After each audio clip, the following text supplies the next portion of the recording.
Assalomu alaykum qadrdon muxlis. Siz bilan siz bilgan va kutgan kanal Turfa olam. Deutsche Welle agentligining axborotiga ko'ra, NATO bosh kotibi Jens Stoltenberg 9-noyabr kuni Sunday Times agentligiga shov-shuvli intervyu bergan. Uni Kiyev uchun fojiaviy xarakterga ega intervyusida bayon qilishicha, NATO hech qachon Kiyevni saqlab qolish uchun Rossiyaga qarshi frontga kirmaydi va Ukraina uchun 3-jahon urushi boshlanishiga yo'l qo'ymaydi. Jens Stoltenbergning urg'u berishicha, bu qarorga harbiy alyans bugun yoki kecha kelgani yo'q. NATO ushbu qarorni Joe Bidenning prezidentlik davridayoq qabul qilib bo'lgan va harbiy alyans Rossiya hatto urushda taqiqlangan ommaviy qirg'in qurollaridan foydalangan taqdirda ham, ya'ni yadro quroli qo'llasa ham Moskvaga qarshi urush ochib, yangi jahon urushi frontiga kirmaydi. Bu ssenariyga birinchidan Jens Stoltenbergning aytishicha, Yevropa ham Amerika Qo'shma Shtatlari ham tayyor emas. Ikkinchidan esa Ukraina NATOning a'zosi hisoblanmaydi va u harbiy alyansga hech qachon qabul qilinmasligi ham mumkin.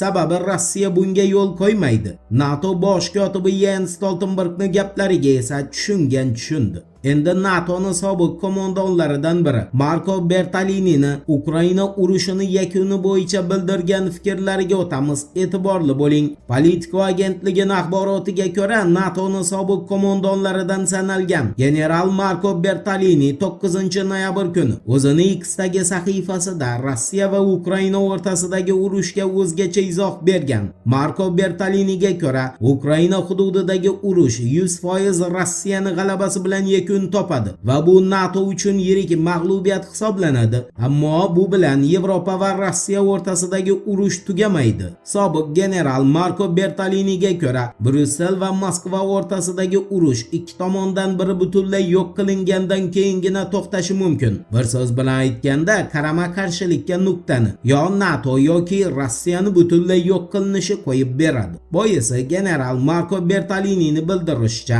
harbiy alyans Kiyev uchun Rossiyaga o't ochmaydi. Biroq u Ukrainani qo'li bilan Moskvaga qarshi kurashmoqda. Bu fakt. Shunday ekan, Ukraina hududidagi urush Trampning tashabbusi bilan, aniqrog'i, tinchlik bitimi bilan yakunlangandan keyin ham Rossiyaga qarshi Yevropaning ko'rinmas urushi davom etadi. Mana nima uchun Yevropa katta urushga tayyorgarlik ko'rmoqda. Eshitmaganlar uchun eslatma. Bild agentligining o'zini harbiy ekspertlariga tayanib xabar berishicha, agar Yevropada yangi front ochiladigan bo'lsa, unda Berlin nafaqat qurol-yarog' tomonlama, balki tibbiy tomonlama ham juda og'ir ahvolda qoladi. Negaki Bild agentligining o'rganishlariga ko'ra, Yevropada urush boshlansa, har kuni birgina Germaniyaning o'zidan 1000 nafar askar frontda yarador bo'ladi. Fojiaviy tomoni shundaki, Berlinda o'sha 1000 nafar jarohat olgan askarga tibbiy xizmat ko'rsatishga mutaxassis bilan birga dori-darmon yo'q. Qisqa qilib aytganda, Germaniya hech qanday urushga tayyor emas.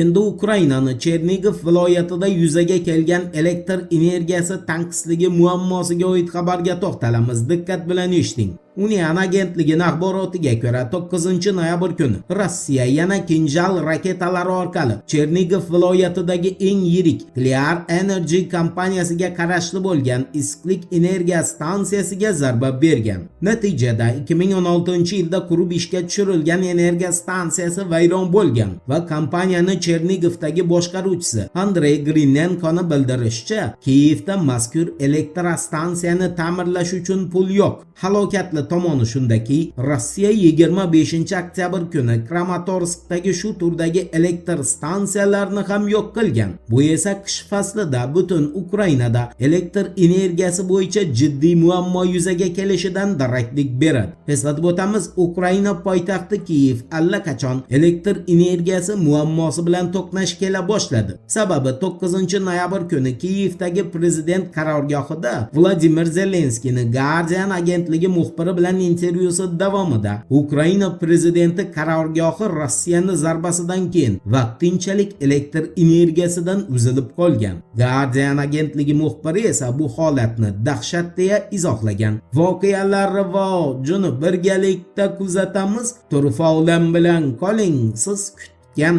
kerakli ma'lumotlar hali oldinda.